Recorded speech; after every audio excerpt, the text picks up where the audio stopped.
The universe contains 40 quintillion black holes. Each one may be a birth.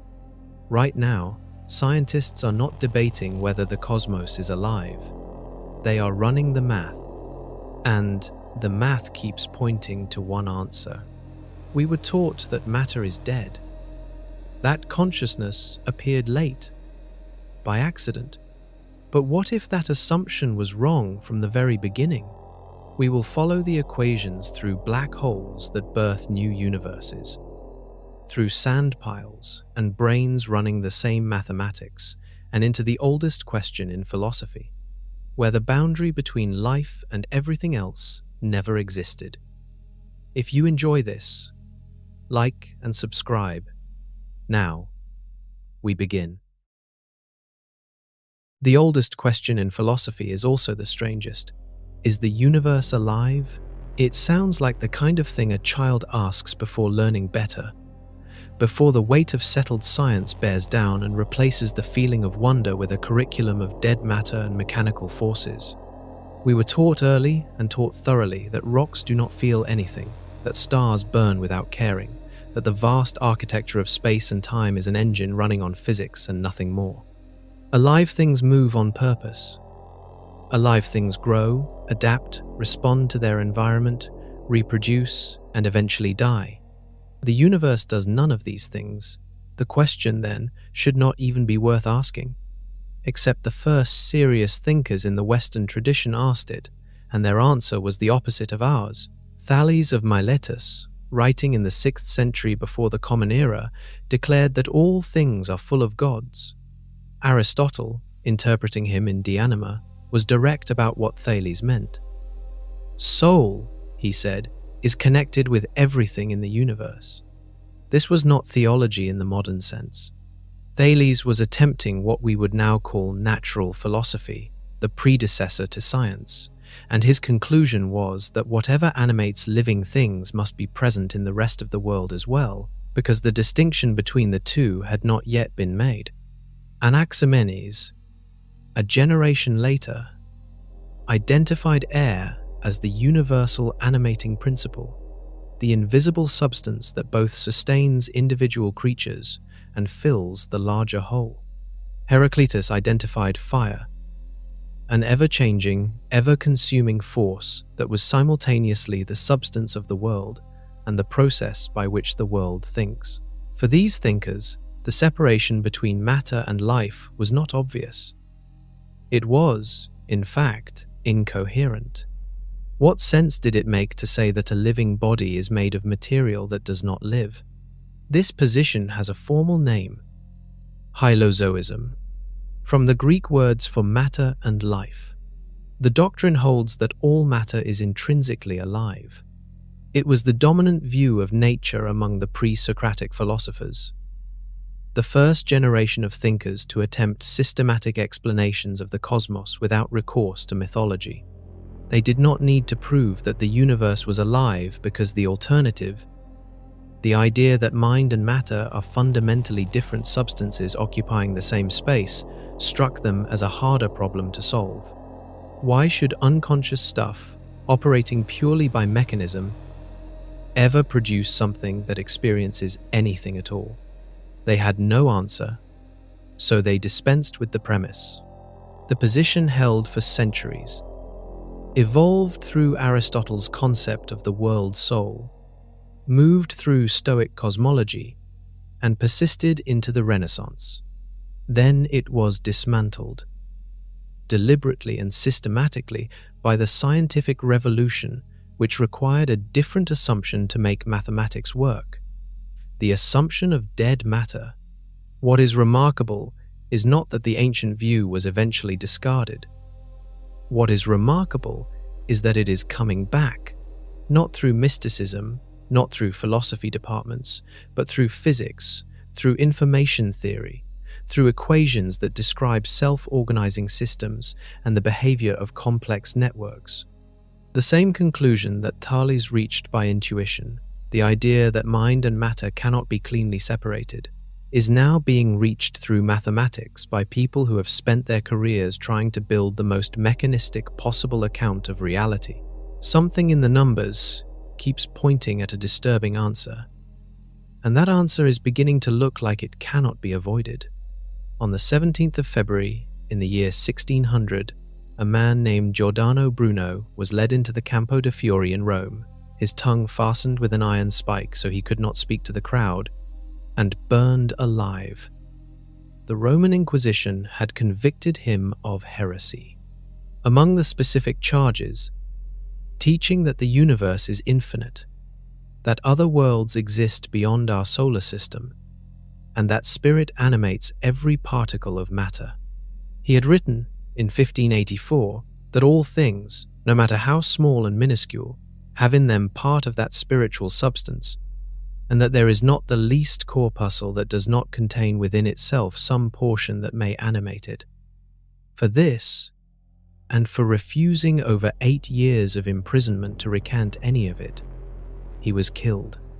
The men who killed him were wrong, and most of what Bruno believed has since been vindicated, at least in outline. There are other worlds. The universe is vast beyond what anyone in 1600 could comprehend. The question of spirit animating matter has turned out to be considerably more scientifically tractable than his contemporaries allowed. But the act of killing him did something that outlasted his execution by 4 centuries. It marked the boundary between 2 worlds. The world where the mind of the universe was a respectable philosophical position, and the world where it was not. The scientific revolution did not eliminate that question out of evidence. It eliminated it out of methodology. Galileo Galilei, building the mathematical foundations of physics in the early 17th century, made a deliberate and consequential choice about what science would study. He decided to limit inquiry to what he called primary qualities: shape, size, position, motion, and number. Secondary qualities, including color, smell, taste, and the felt quality of experience, were to be excluded as subjective. This was not a discovery about the nature of reality. It was a decision about the scope of a new methodology. The move was practical and extraordinarily productive. It allowed scientists to build mathematical models of the physical world without being entangled in the unresolvable questions of subjective experience.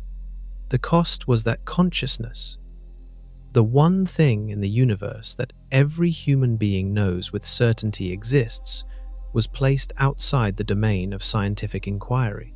Philip Goff, a philosopher at Durham University who has studied the history of this decision in detail, argues in his 2019 book, Galileo's Error, that the scientific revolution was premised on putting consciousness outside the domain of scientific inquiry.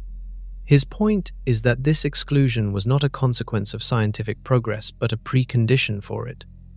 Science was defined, at its founding, as the study of a world from which mind had been systematically removed. The universe became, by methodological decree, made of dead matter. Living minds were an anomaly to be explained later, a problem for some future theory that never quite arrived. For 3 centuries, the assumption held. Physicists built the most successful predictive framework in history on the premise that the universe has no inner life. The framework worked magnificently for everything except the one thing it could not touch. Why there is any experience at all? That question was not answered. It was simply ruled out of bounds. And in the 19th century, some of the most rigorous scientists of the age began to notice that the ruling was starting to look less like a conclusion and more like a mistake. William Kingdon Clifford was a mathematician at University College London, working in the 1870s on the geometry of curved space, a problem that would later prove essential to Einstein's general theory of relativity. He was also, by the standards of Victorian intellectual life, a remarkably systematic thinker about what the new theory of evolution implied for the nature of mind. In January 1878, he published an essay in the journal Mind titled On the Nature of Things in Themselves, and the argument he made was as rigorous as anything in his mathematical work. Consciousness exists in human beings, he wrote. Human beings evolved from simpler organisms. Those simpler organisms evolved from still simpler ones, all the way back to inorganic matter. If you accept the continuity of evolution, and by 1878 most educated people in England did, you cannot accept a sharp discontinuity at the threshold of living things, a moment where mind simply appeared from nothing. The logical conclusion was that inorganic matter must contain something that, in more organized forms, becomes what we recognize as consciousness. Clifford called these proto-mental properties mind stuff. His conclusion, stated plainly, was that the universe consists entirely of mind stuff. This was not mysticism. Clifford was reaching the same territory that the ancient Greeks had occupied, but he was arriving through Darwinian logic rather than intuition. And he was not alone. Alfred North Whitehead spent the first half of his career as a mathematician, collaborating with Bertrand Russell on the foundations of mathematical logic, and the second half developing what he called process philosophy, a systematic attempt to describe reality as it actually appears rather than as the mechanistic worldview required it to be. In his 1929 book Process and Reality, Whitehead argued that the fundamental units of existence are not pieces of dead matter obeying laws from outside, but events, each of which has both a physical and a mental pole. An event is always, at some level, an experience. The universe is not a collection of things that exist. It is a process of experiencing, at every scale, from the interaction of subatomic particles to the self-reflection of conscious minds. The emotional register of these ideas is important to name. Clifford died at 33, of tuberculosis, probably before he fully understood what he had set in motion. Whitehead lived into his 80s, watched quantum mechanics emerge, watched the foundations of classical physics dissolve, and believed until his death that the new physics was pointing exactly where he had pointed decades earlier. Both men reached their conclusions not by abandoning rigor but by following it further than their contemporaries were willing to go. What made these thinkers controversial was not their reasoning, which was generally accepted as valid by those who engaged with it seriously. What made them controversial was their conclusion, which required revising the central assumption of modern science, that the universe is fundamentally unconscious stuff, from which consciousness emerges as a late and inexplicable addition. If Clifford and Whitehead were right, the assumption was backwards. Consciousness was not the thing that needed explaining. It was the explanatory foundation. And if the foundation had been wrong since Galileo, then everything built on top of it might need to be examined again. The problem was that this remained a philosophical position, something that showed not just that the universe might be alive in some vague sense, but that it had the specific structural properties we associate with living things: self-organization, reproduction, response to environment, the tendency to produce and preserve complexity. That mechanism began to emerge in the 1990s from a direction no one had anticipated. Ask a biologist to define life, and you will receive a list. Life self-replicates. Life metabolizes, converting energy from the environment to maintain internal order against the constant pressure of entropy. Life responds to stimuli. Life evolves. Textbooks have been printing versions of this list for 100 years, and the list has a problem that textbooks rarely acknowledge. Nothing on it actually separates life from certain things we are certain are not alive. Fire metabolizes and grows. Crystals self-replicate with extraordinary precision. A thermostat responds to stimuli. Viruses replicate but do not metabolize on their own. The boundary the list is supposed to draw keeps dissolving under examination. Stuart Kauffman, a theoretical biologist at the Santa Fe Institute, spent decades attacking this problem from a different direction. His question was not what properties distinguish living from non-living things, but what physical process generates the first self-sustaining living system from purely chemical precursors. The standard answer involved a miracle molecule, some particular arrangement of nucleic acids, some first strand of RNA that happened to be able to copy itself, some catalytic protein that by extraordinary chance folded into the right shape to trigger the first metabolic reactions. The problem with this story is the probability. The specific sequence of steps required is so improbable that even given billions of years and the entire volume of the early Earth's oceans, the odds of it happening by chance remain astronomically small. Kauffman proposed something different. Life, he argued, did not begin with a molecule. It began with a network. In his 2000 book, At Home in the Universe, he described what he called autocatalytic sets, collections of molecules, where each molecule in the set catalyzes the formation of at least one other molecule in the set, and together they catalyze the formation of the whole network. The individual molecules in such a set do not need to be complex or remarkable. What matters is the collective structure. And Kauffman showed mathematically that as the diversity of molecules in a chemical mixture increases, there comes a threshold at which autocatalytic networks must arise. The emergence of these self-sustaining, self-reproducing systems is not contingent on extraordinary luck. It is a mathematical consequence of sufficiently complex chemistry. The implications of this are larger than they might first appear. If life is not a special molecule but a phase transition, a new state of matter that emerges when chemical complexity crosses a threshold, then life is not a rare accident scattered thinly across an otherwise dead cosmos. It is what sufficiently complex chemistry does. Complex universes cannot help but produce it. And here is where Kauffman's argument pivots into territory that makes physicists uncomfortable.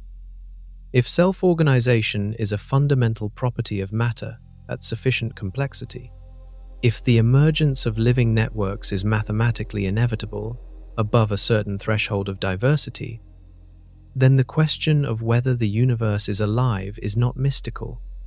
It is thermodynamic. Kauffman has pushed this argument further in subsequent work, proposing that the universe has an intrinsic tendency toward complexity, that matter organized above certain thresholds generates not just life, but something that might be called creativity. The boundary between living and non-living is not where we drew it. It never was.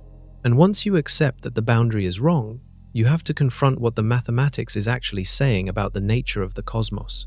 That conversation gets considerably stranger from here. In 1987, a Danish physicist named Purbach was working at Brookhaven National Laboratory on Long Island and thinking about sandpiles. He wanted to know what happened, mathematically, when you added grains of sand one at a time to a pile that had already reached its natural angle of repose. Each additional grain would cause some number of other grains to shift. Sometimes a single grain would trigger a cascade affecting just its immediate neighbors. Occasionally, the cascade would propagate across the entire pile. There was no way to predict the size of the next collapse from the state of the pile before the grain landed. The distribution of collapse sizes, from tiny local adjustments to avalanches that restructured the entire surface, followed what mathematicians call a power law. Many small events, fewer medium ones, and rare but possible enormous ones. Bach, working with colleagues Chao Tang and Kurt Wiesenfeld, published the result in Physical Review Letters in 1987, in a paper that became one of the most cited in the history of late 20th century physics. Their term for what the sandpile was doing was self-organized criticality. The pile had evolved, without anyone tuning it and without any central control, to a critical state at the boundary between rigid order, where nothing ever changes, and pure chaos, where nothing is ever stable. At this boundary, the system becomes exquisitely sensitive to small inputs, capable of transmitting information across its entire structure, and capable of producing behavior at every scale, from the microscopic to the global. The reason the paper became so influential is what happened when physicists and biologists started looking for power law distributions in other complex systems. They found them everywhere. The sizes of earthquakes follow a power law. So do the intensities of solar flares, the masses of stars, the frequencies of species extinction events, the magnitudes of economic crashes, and the sizes of wars. All of these systems, operating through completely different physical mechanisms, on completely different spatial and temporal scales, producing completely different kinds of events, share the same mathematical fingerprint that Bach found in his sandpile. In 2003, John Beggs and Dietmar Plenz, working at the National Institute of Mental Health, measured electrical activity in slices of rat brain tissue and found neuronal avalanches, cascades of neural firing that followed exactly the same power law statistics as Bach's sandpiles. The brain, it turned out, operates at a critical state. Subsequent research confirmed that criticality is the condition under which neural networks process information most efficiently, transmit signals over the largest distances, and maintain the widest dynamic range of responses. A brain operating below criticality is too rigid to respond to novelty. One operating above is too chaotic to produce coherent thought. The critical state is where the useful computation happens. Here is what this observation forces you to think about. If the brain self-organizes to criticality, because that is the state at which information processing is optimized, and if power law distributions, the mathematical signature of criticality, appear throughout the structure of the observable universe, then the universe is operating at the same mathematical regime as a brain. The same equations that describe the optimal information processing state of a neural network also describe the large-scale distribution of matter in the cosmos. Kauffman had argued that life was what complex chemistry inevitably produces. Bach's result raised a harder possibility: that information processing, the thing we most closely associate with minds, is what complex physical systems inevitably do at the scale of the universe itself. The sandpile and the cosmos are not separate metaphors. They might be the same phenomenon viewed at different scales. In 1992, a theoretical physicist named Lee Smolin asked himself a question that he later described as the most important he had ever considered. Why do the constants of physics have the values they do? The universe is governed by roughly 30 fundamental numbers. The strength of gravity, the mass of the electron, the speed of light, the charge of the proton. Change any of them by even a small fraction, and the universe becomes incapable of producing atoms, stars, planets, or anything else with interesting structure. The odds of landing on values compatible with complexity, if you just chose them randomly, are vanishingly small. Cosmologists had been struggling with this fine-tuning problem for decades, and the dominant response had been the anthropic principle. We observe these values because only these values produce observers. The argument was logically valid and scientifically sterile. It explained nothing. Smolin, working at the Perimeter Institute in Waterloo, Ontario, wanted a mechanism, a physical process that would cause the constants to take their observed values without invoking observers to make it work. What he arrived at was something that made biologists do a double-take when they encountered it, because what Smolin had done was apply the logic of natural selection to the universe itself. His proposal, which he called cosmological natural selection and first elaborated in his 1997 book The Life of the Cosmos, had three components. First, every black hole, when it collapses to a singularity, does not simply end. The mathematics of loop quantum gravity predicts that the collapse bounces back. The singularity, rather than being a terminus, becomes the seed of a new Big Bang, producing a new universe on the other side of the collapse, causally disconnected from its parent, with its own space and time. Second, this baby universe inherits the physical constants of its parent universe, but with small random mutations, slight shifts in the fundamental numbers. Third, universes whose constants happen to produce many black holes have many offspring, each with constants clustered around the parent's values. Universes whose constants produce few black holes leave few descendants. Over many generations of cosmic reproduction, the population of universes evolves toward configurations that maximize black hole production. The prediction this theory makes is specific. If cosmological natural selection is correct, our universe's constants should be close to optimal for producing stellar collapse black holes. Change any of the fundamental numbers by a moderate amount, and black hole formation should decrease. According to calculations, Smolin and others have performed over 30 years of scrutiny. This prediction has held up. The electron mass, the strong nuclear force, the cosmological constant. Each of them sits in a range that appears approximately optimal for producing black holes. The observable universe, according to a 2022 survey by Cecilia Lappi and colleagues, contains approximately 40 quintillion stellar collapse black holes. Each one, in Smolin's framework, is a potential reproductive event, a new cosmos bootstrapped into existence from a point of maximum density.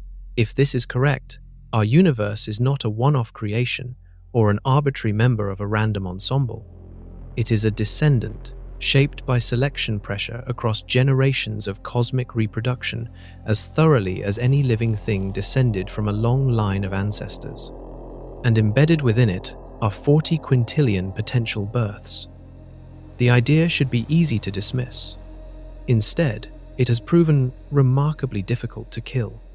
The hardest part of evaluating Lee Smolin's cosmological natural selection is that it requires taking seriously a physical mechanism that sounds completely invented. The idea that a black hole's singularity does not destroy everything that falls into it, but instead bounces back into a new space-time. This is not Smolin's invention. It emerges from loop quantum gravity, one of the two main competing frameworks for a quantum theory of gravity, developed over 3 decades by Smolin, Abhay Ashtekar, Carlo Rovelli, and others. The framework replaces the smooth continuum of general relativity with a discrete, granular spacetime at the smallest possible scales.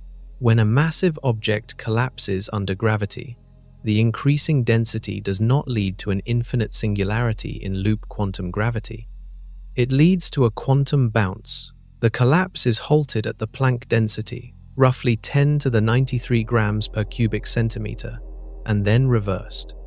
The material compressed into that point explodes outward into a new region of space-time, causally disconnected from the parent universe, with its own time and space and potentially its own physical constants.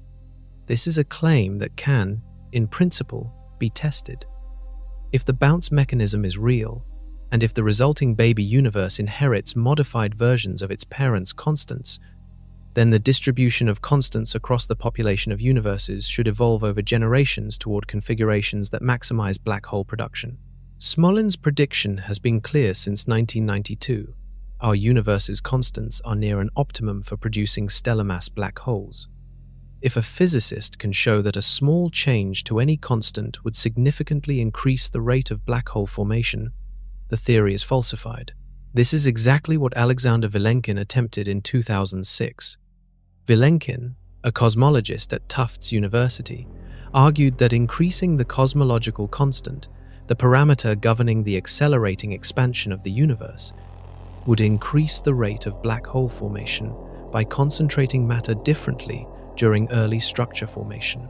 If Vilenkin's calculation is correct, our universe is not at a maximum for black hole production, which would falsify Smolin's core prediction. Smolin has disputed the specifics, arguing that Vilenkin's scenario also affects other parameters in ways that suppress black hole formation, and that the net effect is a decrease. The debate remains unresolved. What makes this argument scientifically significant, rather than merely interesting, is that it is an argument about evidence. Smolin's original paper acknowledged its own vulnerability directly. The proposal I've made here may not hold up to test. But once we begin to seek a scientific explanation for the values of the parameters that does not ignore the fact that the actual values produce a universe much more structured and complex than typical values, it may be difficult to ignore the possibility that cosmology must incorporate some mechanism analogous to natural selection. This is the language of science operating as it should. A specific claim, a specific falsification condition, a genuine dispute about the data.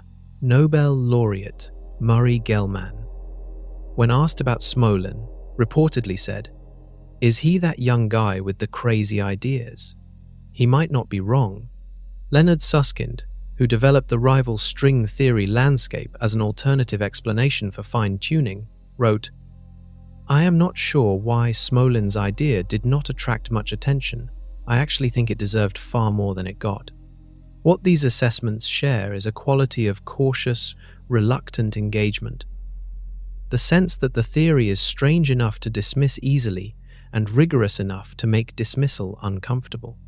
And its central claim, that our universe might be the optimized product of a reproductive process spanning multiple cosmic generations, is the kind of claim that forces you to reconsider what kind of object the universe actually is. The standard picture of cosmic evolution is a story of winding down. The universe began in an extraordinarily low entropy state at the Big Bang, with energy distributed unevenly and matter compressed to extraordinary density, and has been moving toward equilibrium ever since. Stars form, burn, and die. Galaxies collide, and their motion eventually dissipates. Over timescales, many orders of magnitude longer than the current age of the cosmos, the universe will reach a state of maximum entropy, sometimes called heat death, in which no free energy remains to drive any physical process. Temperature will be uniform everywhere. Nothing will happen. The story ends not with destruction but with an infinite, featureless stillness. Stuart Kauffman thinks this picture is missing something fundamental. He does not dispute thermodynamics. What he disputes is the implication that entropy is the only story worth telling. In his 2000 book, Investigations, and his 2016 work, Humanity in a Creative Universe, Kauffman developed a concept he calls the adjacent possible. At any moment, the universe contains a set of states that are one step away from the states that actually exist. A chemical mixture has adjacent possible states defined by the reactions that could happen next. A biosphere has adjacent possible states defined by the evolutionary changes available to its current organisms. A technological civilization has adjacent possible states defined by the inventions reachable from its current knowledge base. The adjacent possible is not infinite. It is bounded by what actually exists right now, but it is never empty, and it is always expanding. The crucial point is that the expansion of the adjacent possible is not merely a metaphor for change. Kauffman argues that complex systems, when they operate far from thermodynamic equilibrium, systematically expand their own possibility space. Each time a new molecule forms, it creates new possible reactions. Each time a new species evolves, it creates new possible ecological roles. Each time a new technology appears, it opens new technological combinations. The biosphere of 1 billion years ago had a much smaller adjacent possible than the biosphere of today. The universe as a whole is not a system winding down toward uniformity. It is a system perpetually opening up, generating genuine novelty at every scale. This argument has a specific and uncomfortable implication. If the universe tends toward the expansion of its own possibility space, if complexity generates more complexity, if the emergence of new structures creates the conditions for still newer structures, then the appearance of life is not an improbable accident. It is the universe doing what thermodynamically open, far from equilibrium complex systems do. Kauffman put it plainly. You start with a random clump of atoms, and if you shine light on it for long enough, it should not be so surprising that you get a plant. The word surprising is doing significant work in that sentence. Kauffman is not saying that any specific plant was predictable.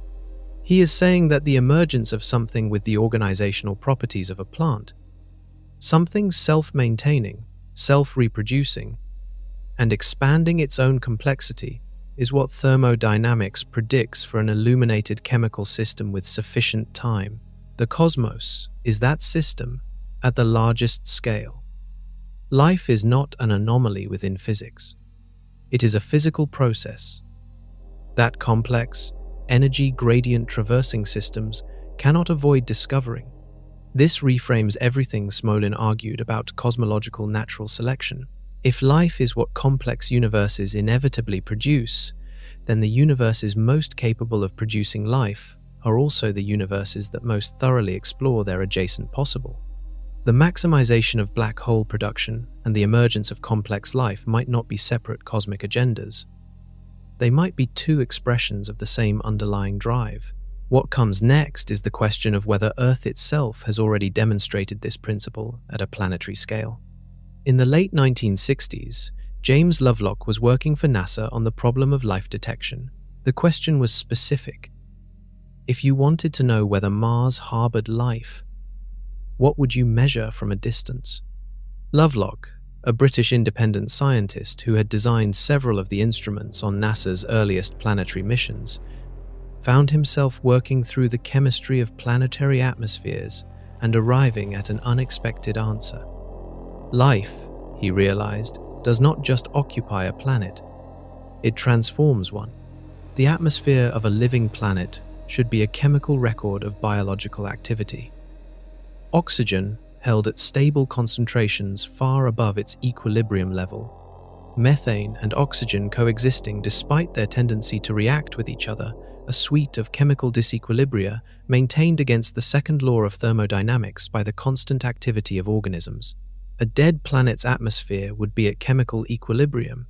A living planet's atmosphere would be conspicuously, measurably wrong from a chemist's perspective. Mars turned out to have a dead atmosphere. Carbon dioxide at equilibrium, the expected chemistry of a world where nothing is working to push things out of balance.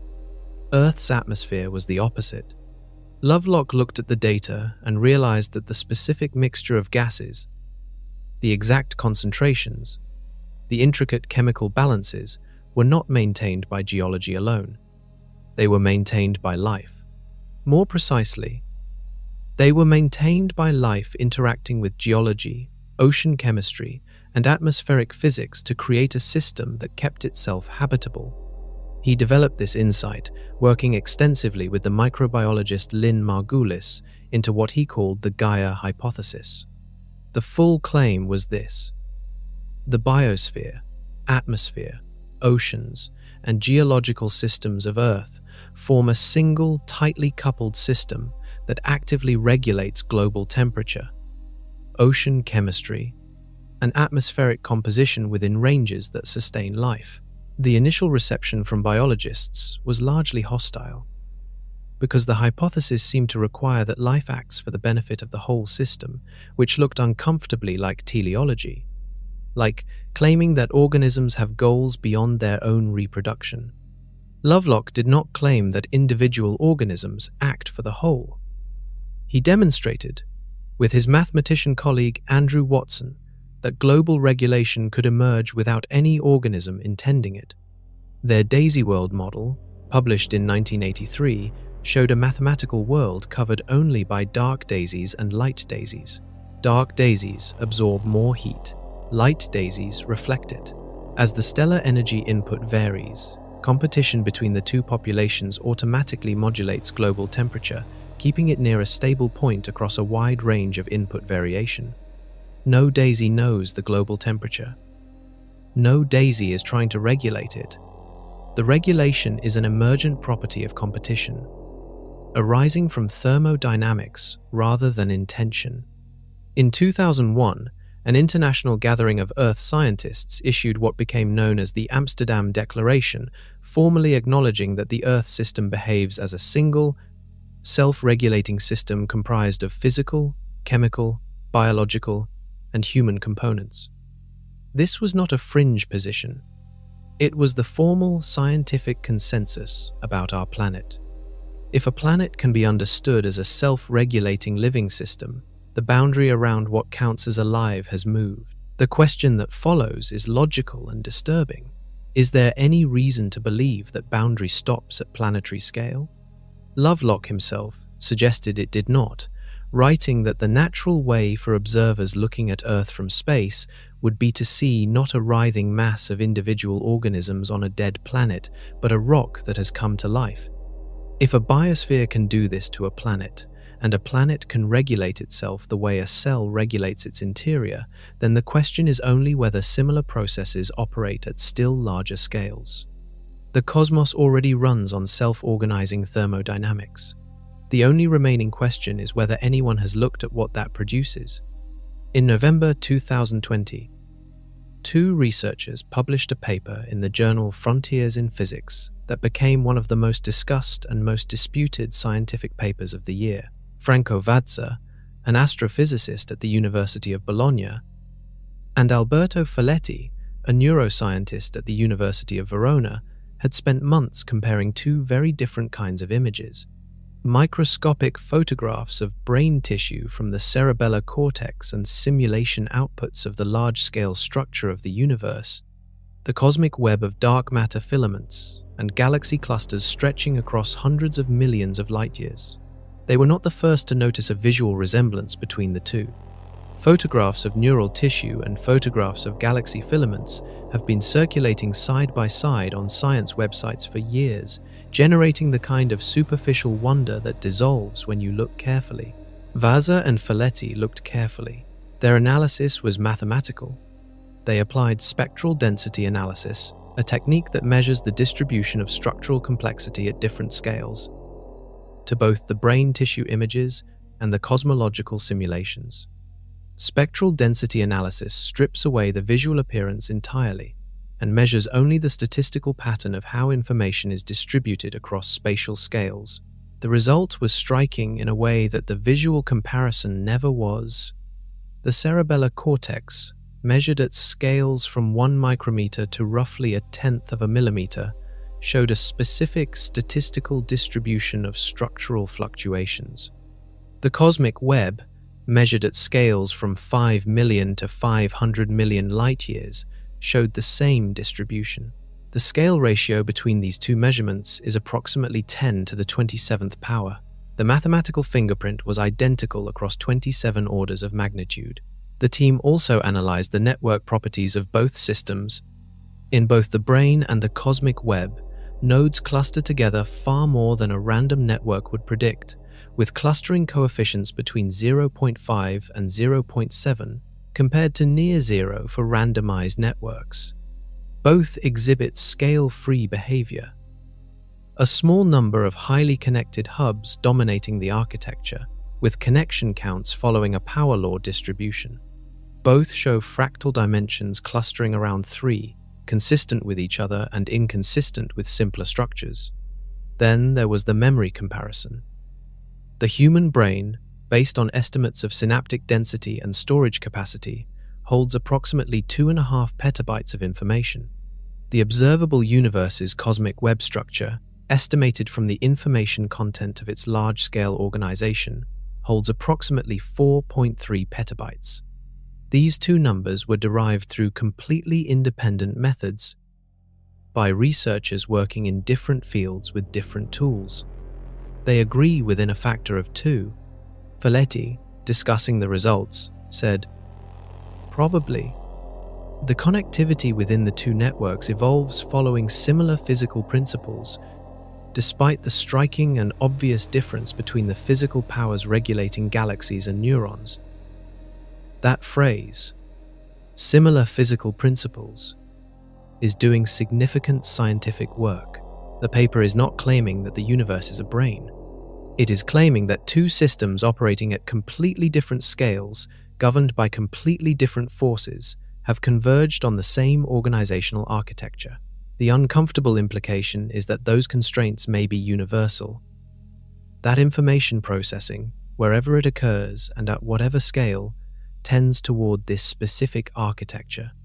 And if the architecture is universal, the question is no longer whether the universe looks like a brain. The question is what a brain is actually doing when it processes information, and whether the universe might be doing the same thing.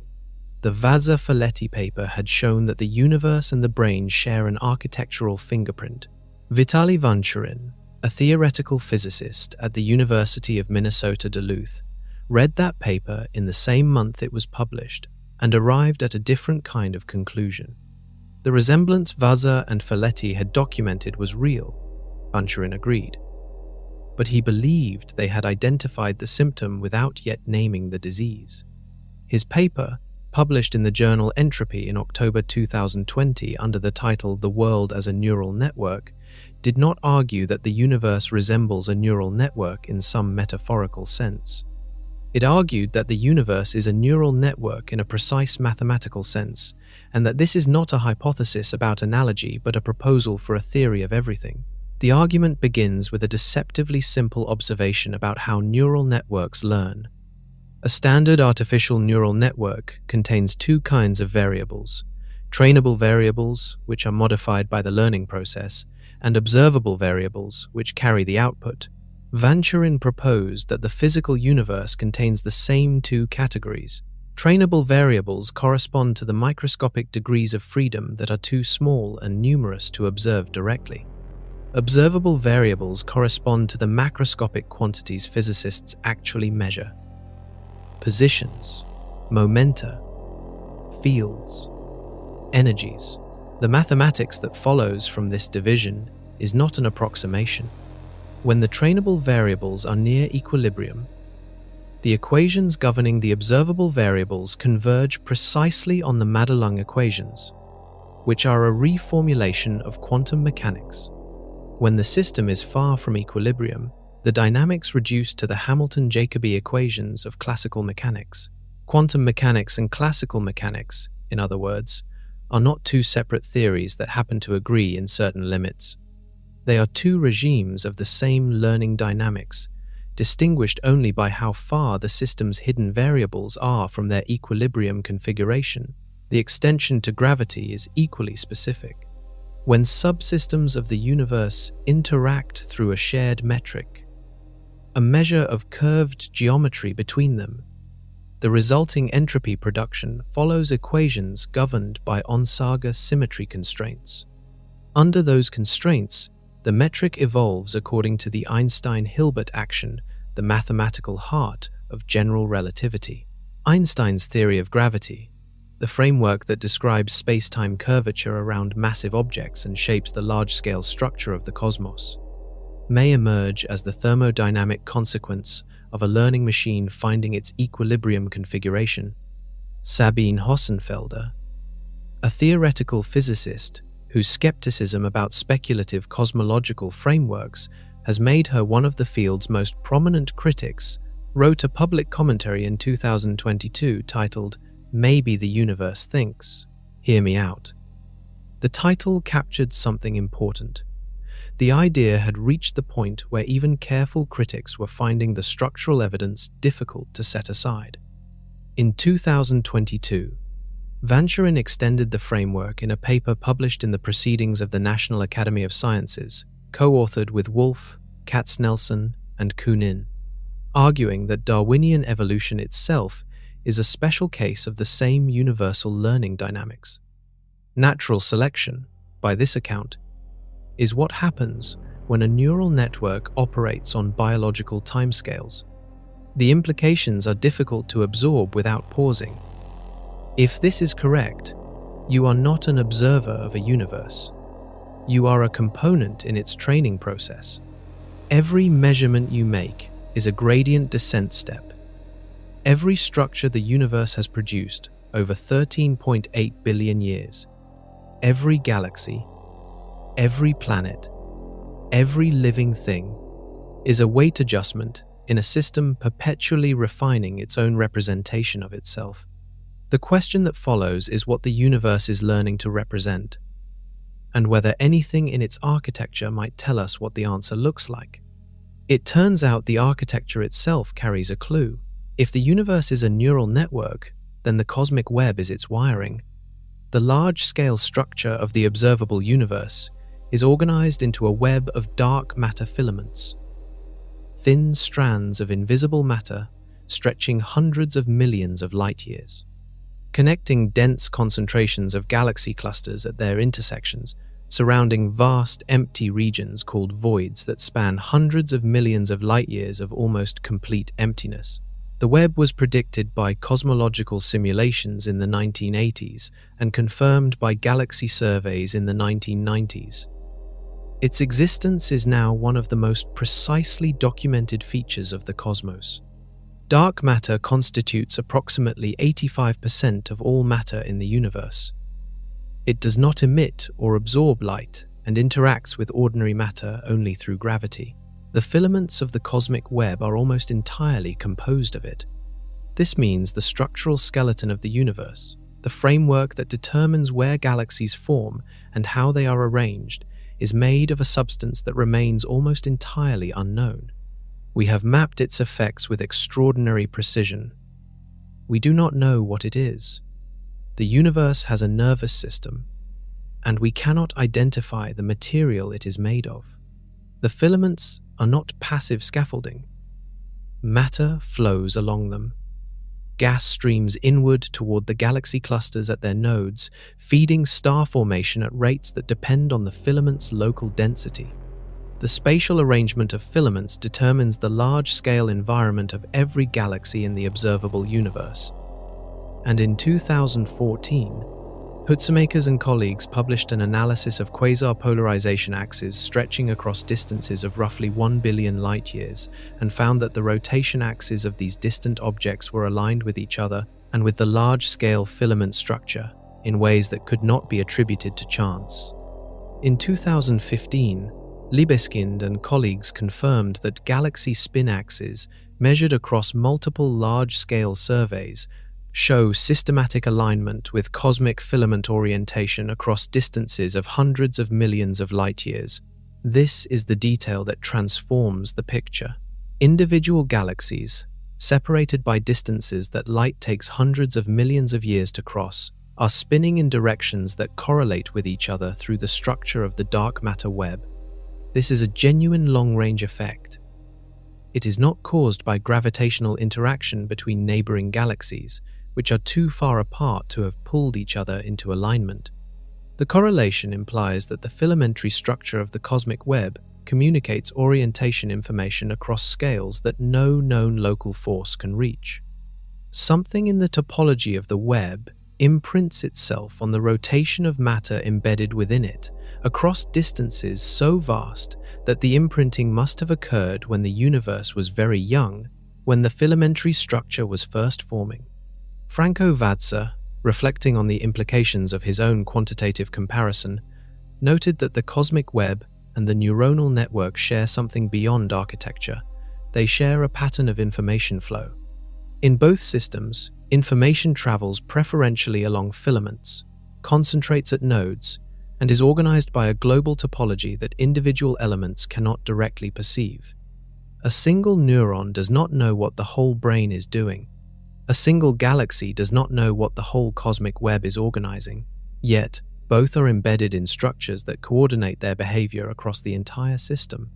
The question Vatsa and others have started asking is whether coordination, at sufficient complexity and scale, becomes something that deserves a stronger name. But to ask that question properly requires understanding something disturbing about the relationship between observation and existence, which is where the story takes a turn that makes the neural network hypothesis look almost comfortable by comparison. John Archibald Wheeler spent his career at the intersection of two incompatible frameworks. As a physicist at Princeton University and later the University of Texas at Austin, he made foundational contributions to nuclear physics, worked on the hydrogen bomb, coined the term black hole, and mentored a generation of physicists that included Richard Feynman, Kip Thorne, and Hugh Everett. By the 1980s, Wheeler had arrived at a conviction that the entire edifice of physics was built on an unexamined assumption, and that correcting the assumption would require a reversal so complete that most physicists refused to follow him there. The assumption was that the physical world exists independently of observation. Stones, stars, electrons, the curvature of space-time. All of these, in the conventional picture, are simply out there. They have definite properties before any measurement is made. The act of measuring them reveals what they already were. Wheeler believed this picture was wrong, not as a matter of philosophy, but as a matter of experimental fact. His argument rested on a class of experiments known as delayed choice experiments. In quantum mechanics, a photon traveling through space does not have a definite path until the moment it is detected. It exists in a superposition of all possible paths simultaneously. When a detector forces it to commit to a specific path, the photon collapses into that path. This is standard quantum mechanics. Wheeler's insight was about timing. In a delayed choice experiment, you wait until the photon has already traveled most of its journey before deciding what kind of detector to use. If you choose a detector that forces path commitment, the photon behaves as though it had committed to a path from the very beginning. If you choose a detector that allows wave-like interference, the photon shows interference as though it had traveled both paths simultaneously. Your choice, made after the photon has already traversed almost its entire journey, determines how the photon behaved at the beginning of that journey. This has been confirmed experimentally. In 2007, Jacques, Yuan, and colleagues published results in the journal Science confirming a version of the delayed choice experiment in which the choice was genuinely made after the photon had committed to a spatial region. The photon's past behavior was determined by a future measurement. Wheeler summarized the consequence directly in a 2006 interview. "We are participants in bringing into being not only the near and here, but the far away and long ago." The scale of this claim is worth taking seriously. In the cosmological version Wheeler envisioned, a photon leaving a distant galaxy takes two different paths around an intervening gravitational mass, separated by a distance of millions of light-years, across 10 billion years of travel, before arriving at a telescope on Earth. An astronomer's decision tonight about which detector to use determines which path that photon was on for 10 billion years. The path is not revealed by the choice. It is created by it. Wheeler called his position it from bit. Every particle, every field, the space-time continuum itself, derives its existence entirely from answers to binary yes or no questions posed by physical measurements. Reality is made of information, and information requires a process by which the question is asked. A universe with no observers has no definite properties. It exists in superposition until consciousness appears within it, and consciousness's choices determine, retroactively, what the universe has been all along. This is what the mathematics of quantum mechanics, taken at face value, implies. And Wheeler had a diagram that showed exactly how far that implication had to travel. Wheeler drew it by hand. A capital letter U, curved at the bottom, with an eye at the right tip of the upper arc, looking back at the left tip. It was meant to represent the entire history of existence, from the quantum fluctuation of the Big Bang at the base of the curve, through the long expansion of cosmic history along the left arm, through the emergence of complexity and life and consciousness at the apex, and finally to the act of observation at the eye, whose backward gaze closes the loop. He called it the self-excited circuit, and the diagram encoded a claim about causality that has never been satisfactorily refuted. The argument proceeded as follows. Quantum mechanics tells us that physical systems do not have definite states until they are measured. In the early universe, before any observers existed, there were no measurements. The Big Bang, the formation of hydrogen atoms, the ignition of the first stars, the assembly of galaxies, all of this occurred in a universe containing no entities capable of making observations that would collapse quantum superpositions into definite states. By the logic of quantum mechanics, the early universe existed in a superposition of all possible configurations. Not quite nothing, but not quite anything definite either. Then biological evolution produced organisms capable of observation. Then those organisms developed the instruments and the mathematics to make precise measurements of the early universe's properties. The temperature of the cosmic microwave background, the distribution of matter at the moment of recombination, the ratios of primordial elements. Each of those measurements, made now, retroactively determines what the early universe was doing then. Wheeler wrote that there may be a sense in which we, the observers of the universe, are in some strange sense responsible for bringing about that which appears to have been there all along. The bootstrap paradox is the part that most physicists find genuinely uncomfortable. The universe produces observers. Observers complete the universe by collapsing its early superpositions into the definite history that produced observers in the first place. The causal loop is closed. The universe requires its own observership to have a history, and its own history to produce its observers. Each implies the other. Neither came first. The universe and its consciousness are not cause and effect. They are mutually constituting. Paul Davies, a physicist and cosmologist at Arizona State University, who has written extensively on Wheeler's legacy, states the implication directly. The universe cannot exist without observers to bring it into being, yet observers could not exist without a universe to spawn them. This is not a paradox that dissolves under examination. It is a feature of the formalism that deepens the longer you sit with it. The practical consequence is strange in a way that takes time to fully register. Every observation you make of the night sky is a retroactive act of creation. The path of the photon entering your eye was not fixed until your retina detected it. The galaxy that emitted it 10 billion years ago had no definite configuration until you looked. The history of the cosmos, stretching back to the beginning of time, is not a record of what happened. It is a record still being written by the present. And if that is true, then the universe is not a machine that produced consciousness as a byproduct.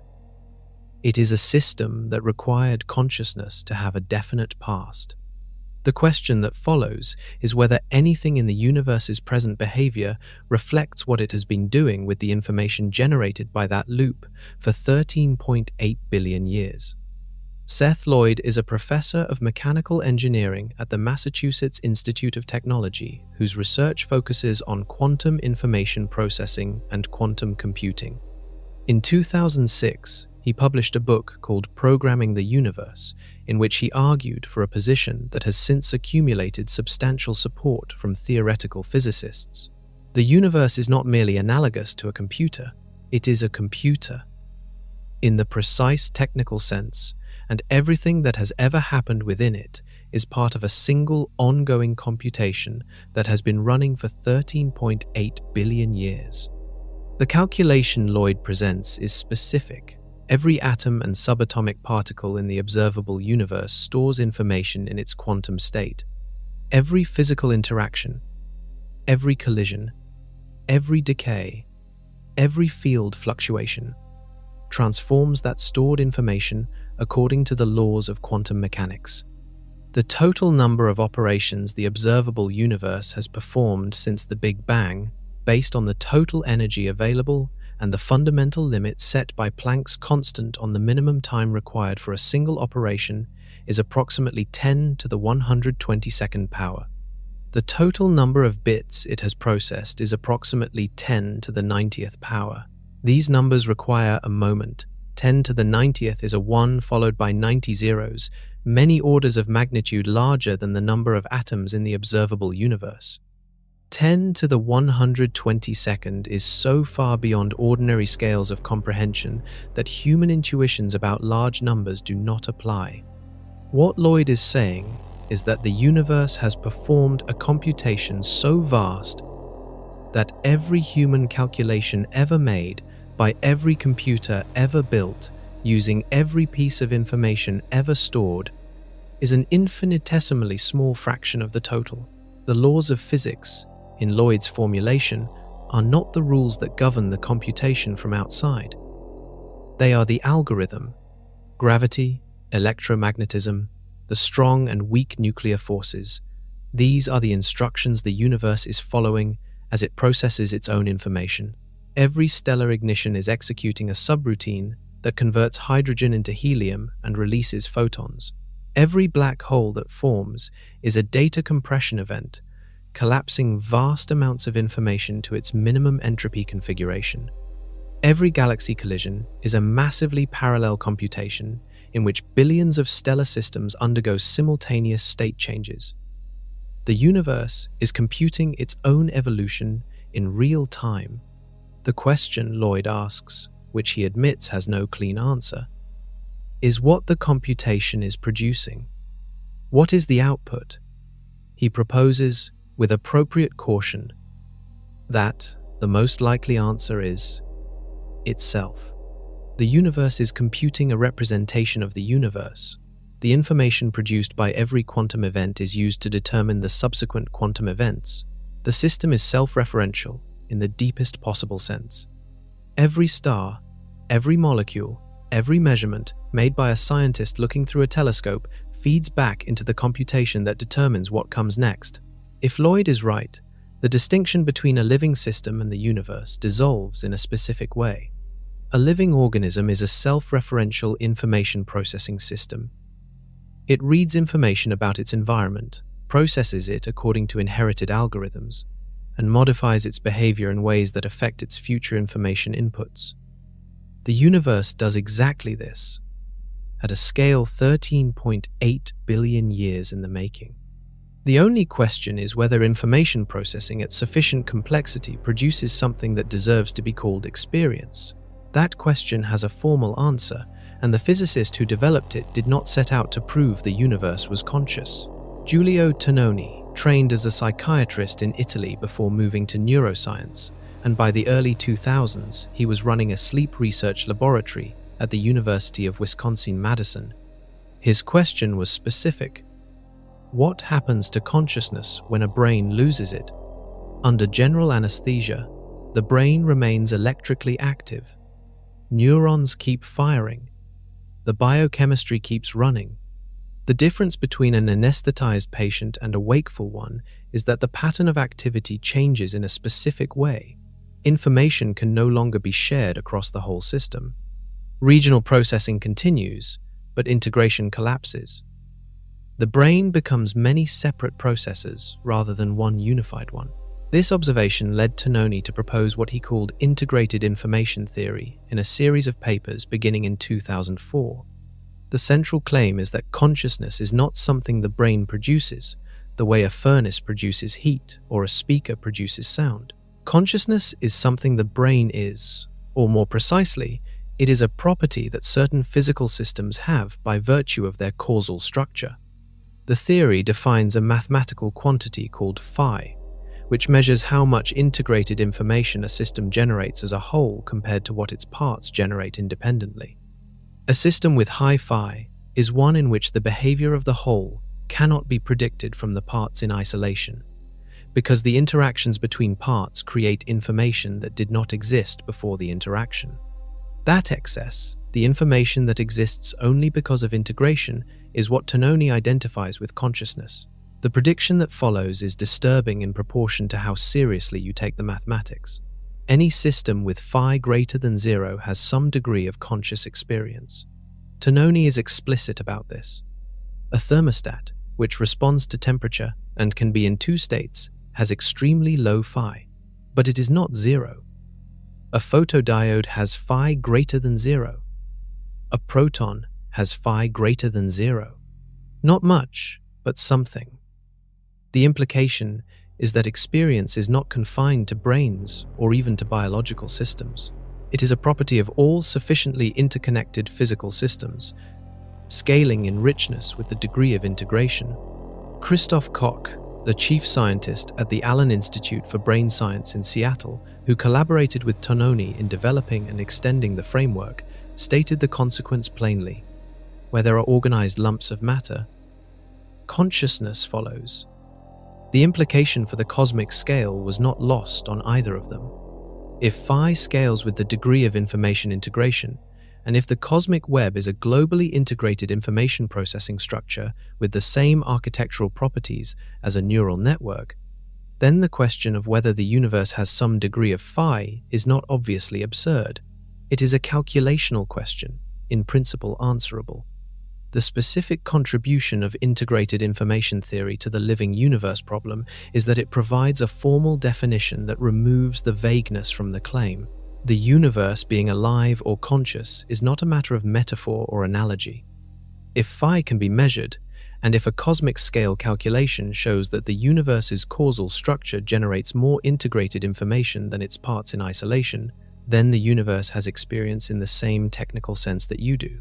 The difference is one of degree. You are not a mind in an empty universe.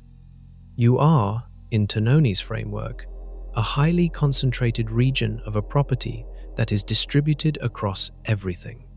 But there is a problem with this framework that makes the conclusion harder to hold, and it emerged from inside the scientific community itself. In September 2023, an open letter was posted to a public scientific repository and signed by more than 100 consciousness researchers, including prominent neuroscientists at major universities across the United States, Europe, and Australia. The letter targeted integrated information theory directly, calling it a theory that had failed to make falsifiable predictions and whose mathematical formalism, however elegant, could not be connected to experimental evidence in a way that would allow it to be tested or rejected. The letter used the word pseudoscientific and argued that the framework's prominent position in the field of consciousness studies was doing intellectual damage by consuming attention that could be directed toward more tractable questions. The response from the theory's defenders was immediate and pointed. Giulio Tononi and his collaborators argued that every theory of consciousness currently on offer, including the rival global workspace theory, faced the same objection. The relationship between physical processes and subjective experience has never been experimentally demonstrated for any theory. Philip Goff, writing from Durham University, called the open letter a civil war in the field of consciousness research, and noted that the critics had produced no theory that fared better on the criteria they were applying. What the controversy revealed, underneath the professional dispute, was something that matters for the larger question of cosmic consciousness. The problem of measuring consciousness in systems other than the human brain has never been solved. Neuroscientists know what a conscious brain looks like on a functional magnetic resonance imaging scan, and they know what an unconscious brain looks like, but they do not have a principled account of why one pattern corresponds to experience and the other does not. Everything known is derived from a sample of one species, reporting its own states in language. The theory was developed, in part, as an attempt to escape that constraint. If phi can be calculated from a system's causal structure, without requiring the system to report on its own experience, then consciousness becomes measurable in principle for any physical system. And in 2024, Tim Bain, Anil Seth, Marcello Massimini, and colleagues published a paper in the journal Trends in Cognitive Sciences that took this project seriously for a broad range of possible subjects. Their framework, which they called Substrate-Independent Consciousness Assessment, proposed systematic criteria for evaluating consciousness-like properties in animals, artificial intelligence systems, and other non-standard substrates. The paper did not mention the universe as a potential subject. It did not need to. The framework they described had no principled upper limit on the size of system it could be applied to. What Bain and colleagues were building, whether they intended it in these terms or not, was a methodology for asking the question that Wheeler, Tononi, and Vaza had each approached from different directions. Does the universe, as a structured information processing system with integrated causal properties, have any degree of experience? The methodology is not yet mature enough to apply to a cosmic scale system. The calculations would involve quantities that cannot currently be measured. But the direction is clear. For the first time in the history of science, researchers are constructing the tools to test whether the universe thinks. And more immediately disturbing than the possibility of the test is a paper published in 2025 that arrived at the same answer from a different direction entirely, through quantum mechanics rather than information theory, and reached a conclusion so extreme that even its authors seemed unsure what to do with it. Rodolfo Gambini is a physicist at the Universidad de la República in Uruguay who has spent decades working on the quantum theory of gravity. Jorge Pullin is his long-term collaborator, a physicist at Louisiana State University. Together, they have published more than 200 papers on loop quantum gravity, the discrete granular theory of spacetime that also underlies the bounce mechanism central to Lee Smolin's cosmological natural selection. In August 2025, they posted a paper to the RXiv preprint server under the title Quantum Panpsychism that reached a conclusion their decades of work in mathematical physics had not obviously prepared them to state. The paper's argument begins with a specific problem in quantum mechanics called the measurement problem. When a quantum system is not being observed, it exists in a superposition of all possible states simultaneously. When it is observed, it collapses into a single definite state. The measurement problem is that quantum mechanics, as a mathematical theory, does not explain what counts as an observation, or when collapse happens, or why superpositions are never directly experienced despite being present in the equations. This is not a gap in experimental knowledge. It is a gap in the foundations of the theory itself, and it has been present since the 1920s. Gambini and Pullin propose that the gap is filled by consciousness. Their framework holds that the capacity for observation, the ability to collapse quantum superpositions into definite outcomes, is not a special property of biological brains or laboratory measurement devices. It is a fundamental feature of matter. Every physical interaction involves proto-experiential properties, the precursors of experience that, when organized into sufficiently complex structures, become what we recognize as consciousness.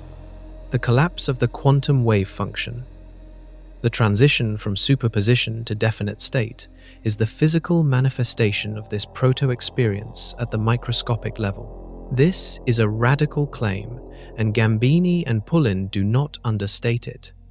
They write directly, if the view proposed by quantum panpsychism is valid, it suggests that we inhabit a consciousness-centered universe, a world whose fundamental feature is the emergence of conscious life. They are not saying that consciousness is interesting or important. They are saying that consciousness is foundational. The laws of physics produce a universe in which the emergence of experience is not an accident or a byproduct. It is what the physics was always pointing toward. The implication for the living universe hypothesis is a fundamental reversal. Every other framework considered so far, the neural network hypothesis, the computational universe, integrated information theory, had left open the question of priority. Does matter come first and produce consciousness? Or does consciousness come first and organize matter? Gambini and Pullin's framework answers the question. Consciousness, in its proto-experiential form, is a feature of matter from the beginning. The universe does not accidentally produce experience over 13.8 billion years. The capacity for experience is built into the substrate from the first moment of existence. What evolution and neurology produce is not consciousness itself, but the organized complexity that concentrates and amplifies a property that was always already distributed through the whole. The universe organized to produce experience the way water organizes to flow downhill. Not because any force compels it from outside, but because the internal structure of the system makes that direction thermodynamically natural. And if that is true, then everything that has ever happened in the universe, every particle interaction, every stellar fusion event, every collision of galaxies, has been moving toward the same end since the first instant. The next question is whether physics tells us what happens when that movement is interrupted.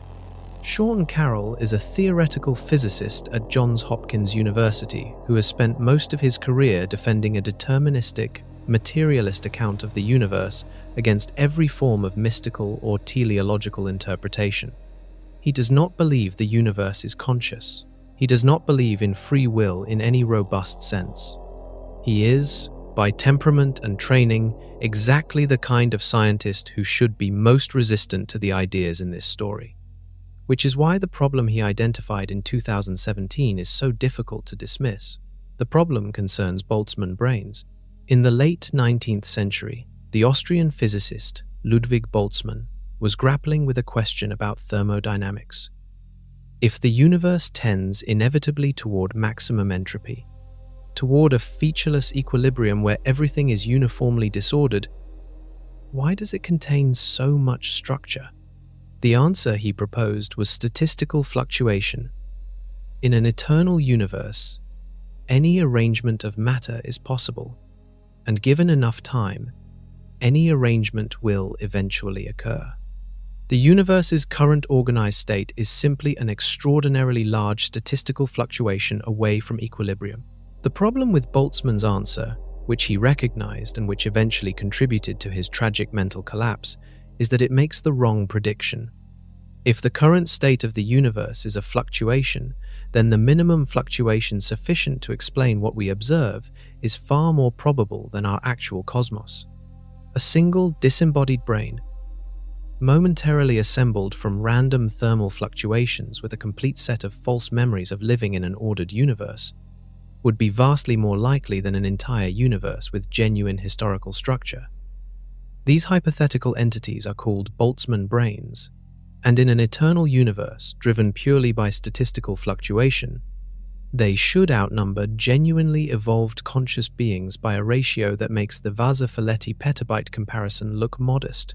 Carroll's 2017 paper calculated the expected number of Boltzmann brains under different cosmological models. In a universe lasting 1 Hubble time, roughly 14 billion years, the number is essentially zero. In a universe lasting long enough to reach a de Sitter recurrence, the characteristic timescale for a quantum fluctuation to reproduce the universe's current state, the number of Boltzmann brains is approximately e raised to the power of 10 to the 122nd. That number has so many digits that no familiar comparison adequately conveys its size. Carroll's argument is that any cosmological model producing that many Boltzmann brains is self-defeating. If most conscious experiences are momentary fluctuations with false memories, you cannot trust your own reasoning processes, which means you cannot trust the calculations that produce the prediction. A theory that destroys its own epistemic foundations is, Carroll argues, cognitively unstable and should be rejected on those grounds. The living universe hypothesis is not what Carroll was arguing for, but the constraint his paper establishes points directly at it. For embedded, coherent consciousness to be far more probable than momentary fluctuation requires that the universe have structure that specifically favors the kind of organized complexity associated with evolved minds. Pure statistical mechanics, operating on a dead and random universe, cannot provide that structure. What could provide it is a universe with some intrinsic tendency toward organization and complexity, the kind of tendency that Stuart Kauffman identified in autocatalytic chemistry, that Purbach identified in self-organized criticality, that Tononi identified in integrated information. The Boltzmann brain problem is not an argument for the living universe hypothesis, but it is an argument that something in the universe actively suppresses disorder in the domain of consciousness, and that something needs a name. The most recent attempt to give it one arrived from chemistry. Lee Cronin is a chemist at the University of Glasgow who has spent years trying to understand what chemistry actually does differently when it is alive. The standard chemical answer is unsatisfying. Life uses carbon, builds polymers, stores energy, self-replicates. These descriptions apply to plenty of processes that are obviously not alive. Cronin wanted a definition that would distinguish living matter from non-living matter, without invoking biology, without presupposing the kind of chemistry Earth happens to use, and without limiting the definition to what evolution has already produced. Sarah Walker is a theoretical physicist at Arizona State University who approaches the same question from the direction of information and causality. She has argued since at least 2013 that the standard view of life as a material state, defined by the presence of certain molecules or chemical reactions, is fundamentally inadequate. What distinguishes living things, in Walker's framework, is not their chemistry but their causal depth, the length and complexity of the causal chain that produced them. In October 2023, Cronin and Walker published a paper together in the journal Nature under the title Assembly Theory Explains and Quantifies Selection and Evolution. The framework they presented defined life not in terms of chemistry, but in terms of what they called the assembly index, the minimum number of construction steps required to build an object from its basic components. A simple molecule like water has an assembly index of 0, requiring no steps beyond the combination of its atoms. A complex polymer built from many specific monomers in a precise sequence might have an assembly index in the hundreds or thousands. Living organisms have assembly indices so high that their construction could only have been achieved through an extended process of selection and evolution. The key claim of assembly theory is that any object with an assembly index above approximately 15 cannot be the product of random chemistry. The probability of random processes assembling that many steps in the right order, without selection, is too low to have occurred at the relevant scales. An object with a high assembly index carries its history in its structure. It is not just an arrangement of atoms, it is a record of the process that produced it. Life, in this framework, is not a material state. It is an informational state. Matter that has been organized through a long causal history and carries that history encoded in its current configuration. Walker has extended this conclusion into a broader claim about the relationship between life and consciousness. In a series of papers and lectures from 2023 onward, she has argued that the hard problem of life and the hard problem of consciousness may be the same problem viewed from different angles. Consciousness, in standard neuroscience, is understood as something that emerges from sufficiently complex information integration in a brain. Life, in assembly theory, is understood as matter that has organized through a process deep enough to preserve and process its own causal history. Both, Walker argues, describe the same underlying phenomenon. Matter that has achieved a certain depth of self-reference, a certain capacity to encode and act on its own history. If Walker is right, the boundary between living matter and conscious matter is not a boundary at all. Both are expressions of the same underlying property: the capacity of organized matter to preserve and process its own causal depth. And if that property scales with complexity, then the universe itself, which has been processing its own causal structure for 13.8 billion years across 10 to the 90th bits, is the deepest example of that property that exists. That realization carries an implication so specific and so disturbing that it changes the nature of the question we have been asking. The conclusion Sarah Walker reached in her assembly theory work, that the universe itself may be the single deepest example of matter organizing to preserve and process its own causal history, carries a weight that takes time to settle. Because if you accept that life is defined by depth of self-reference, and if the universe has been doing exactly that across 13.8 billion years, then the question is no longer whether the universe is alive. The question is what that makes us. And the most immediate answer is one that most people find they cannot sit with comfortably for very long. Consider what a cell knows. It receives chemical gradients from nearby tissue. It interprets those gradients as instructions, divides when told, migrates when told, initiates self-destruction when the signal arrives. The cell does not know which organ it is part of. It does not know the organism's name or intentions. It does not experience the organism's hunger, or the memory of childhood, or the fear of death, because none of those things operate at the scale where the cell lives. The cell is exquisitely sensitive to its local environment and almost completely blind to the context that gives that environment its meaning. Its purposes are real. They are simply not the purposes of the system containing it. Virologist and origin of life researcher Carl Woese, writing in 2002 in the Proceedings of the National Academy of Sciences, argued that biology had made a category error by focusing on individual organisms as the fundamental unit of life. The cell lineage, the species, and eventually the biosphere are each more fundamental than any individual cell. The properties we associate with life, homeostasis, adaptation, response to environment, self-reproduction, are properties of the larger system, not the component. Individual cells are not alive in any meaningful independent sense. They are functional elements through which a living system maintains itself.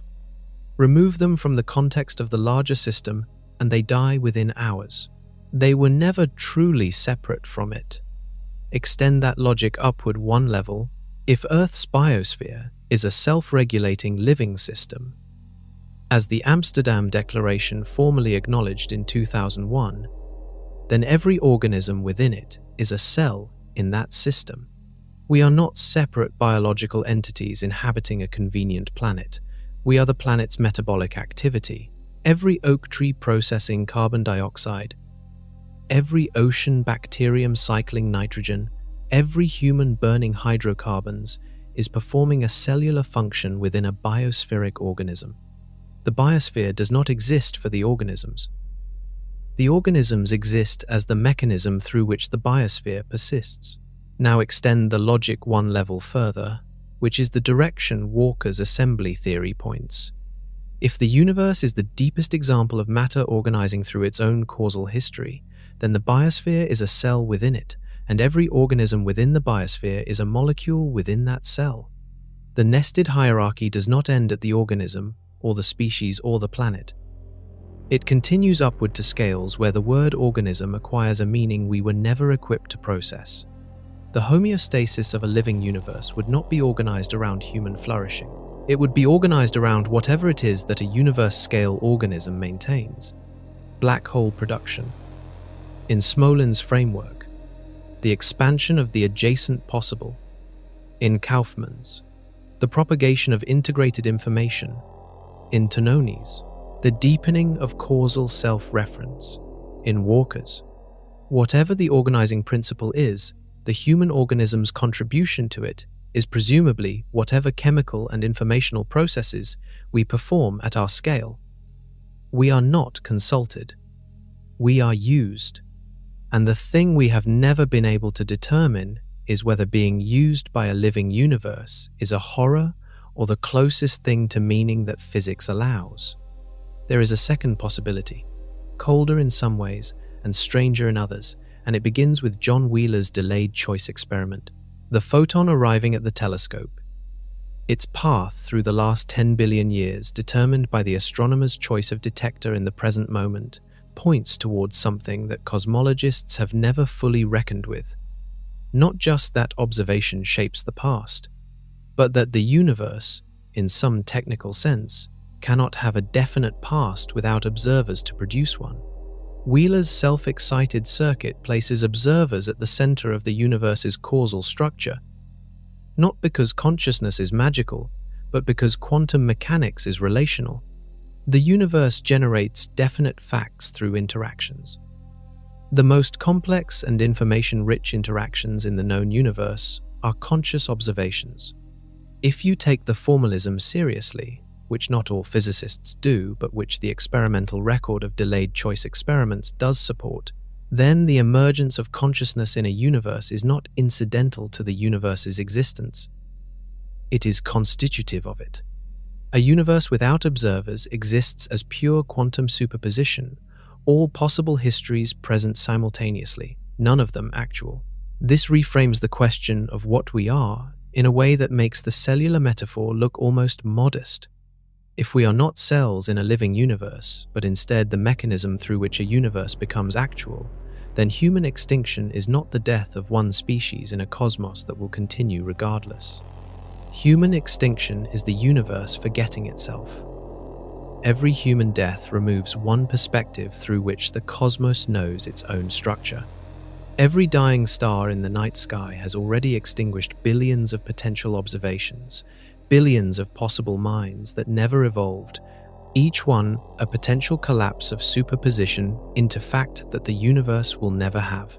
Physicist Max Tegmark of the Massachusetts Institute of Technology has argued in multiple papers from 2014 onward that consciousness is what the universe feels like from the inside when matter is arranged in certain ways. This is not metaphor. Tegmark is proposing that subjectivity is a real physical property, the way temperature is a real physical property. You cannot measure temperature from outside thermodynamics. You cannot measure consciousness from outside the experiencing system. Both are internal states of organized matter, and if consciousness is an internal property of sufficiently organized matter, And if the universe is the most organized system that exists, the implication is that the universe has an interior, something it is like to be it. Walker's assembly theory arrives at the same territory from a different direction. Causal depth, in her framework, is not just a measure of complexity. It is a measure of a system's capacity to act on its own history. A deeply assembled system is one that has stored its past in its present configuration and uses that stored information to determine what it does next. That is also a description of memory. And if the universe has been assembling itself across 13.8 billion years, then the universe has a memory stretching back to the first quantum fluctuation. It knows, in the only sense available to physical systems, everything that has happened within it. We are not observers of a universe from outside. We are the universe's capacity for self-knowledge concentrated into a form complex enough to ask the question. Which means every time a conscious mind looks up at the night sky and wonders what it all means, the universe is, in some strictly physical sense, looking at itself and wondering the same thing. The third possibility is the one that generates a specific and lasting discomfort that the others do not, and it requires holding simultaneously two ideas that feel incompatible. First, the universe may have interests, in the functional sense that a living system has interests, organized around whatever processes sustain and perpetuate its structure. Second, there is no obvious reason that human civilization contributes to those interests, and some reason to think it might actively interfere with them. Smolin's framework makes the conflict explicit. The universe, if his cosmological natural selection is correct, is shaped by selection pressure toward maximizing stellar collapse black holes. Black holes form when massive stars exhaust their fuel and collapse, when galaxy centers concentrate matter beyond the Schwarzschild threshold, when the gravitational energy of sufficiently dense objects overcomes every other force. The process requires mass, gravitational concentration, and time. It does not require intelligence.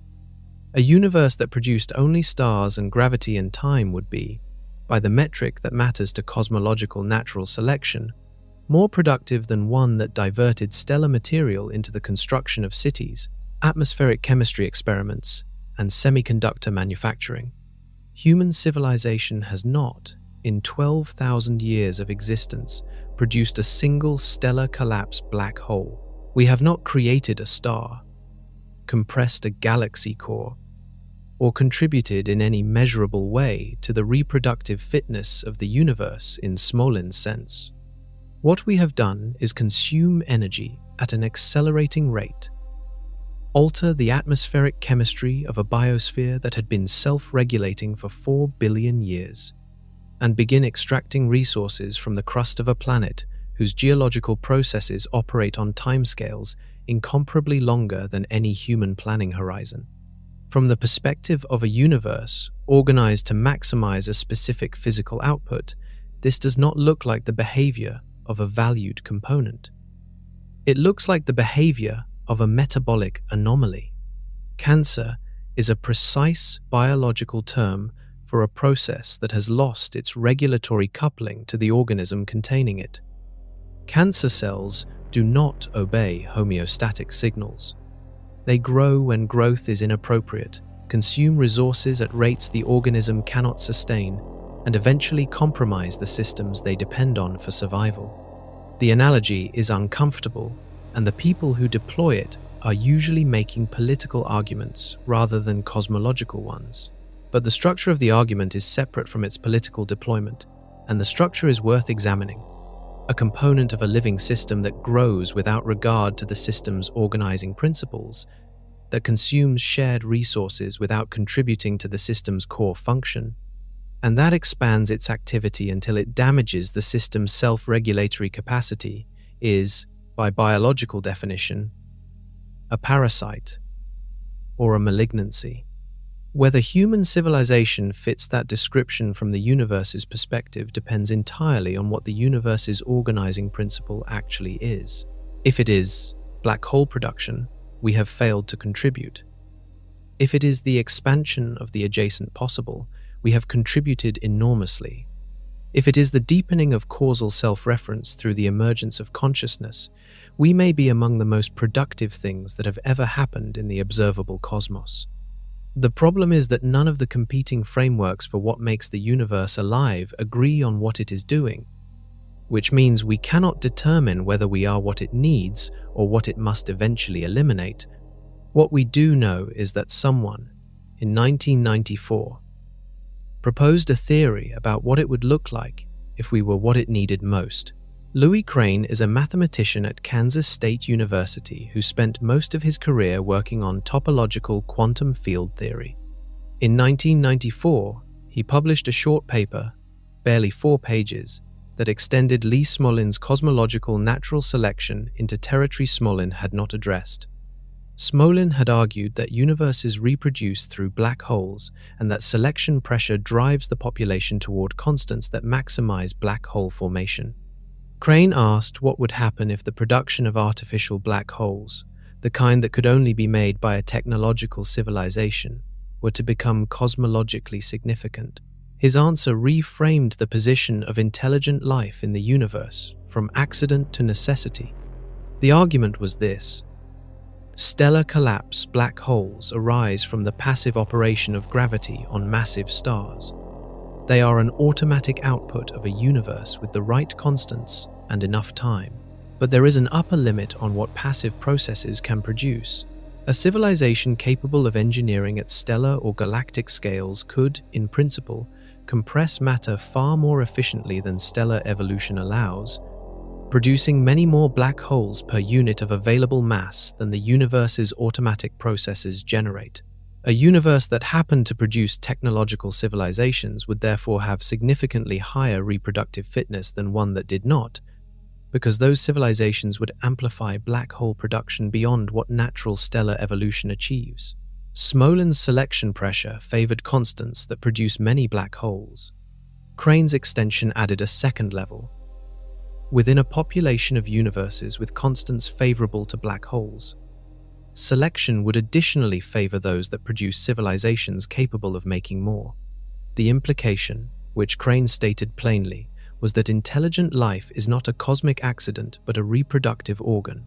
Civilizations exist, in this framework, as the mechanism by which a universe maximizes its own fertility. Edward Harrison, a cosmologist at the University of Massachusetts Amherst, reached the same conclusion independently and published it in the Quarterly Journal of the Royal Astronomical Society in 1995. Harrison proposed that the purpose of intelligent life, in the cosmological sense, is to create new universes through the manufacture of black holes. He went further than Crane. If the values of physical constants in our universe were themselves selected to produce life and intelligence, it may be because life and intelligence are what a reproducing universe needs. The fine-tuning of the constants, the problem that the anthropic principle never really solved, resolves cleanly if intelligent civilizations are the universe's reproductive strategy. James Gardner, a complexity theorist, synthesized Smolin, Crane, and Harrison into what he called the selfish biocosm hypothesis, first published in the journal Complexity in 2000 and extended into a book in 2003. Gardner argued that the universe is engaged in a process of autocatalytic self-reproduction and that intelligent life is not a passenger in this process but its primary mechanism. The universe encodes information about how to produce universes in the same laws of physics that produce intelligent civilizations.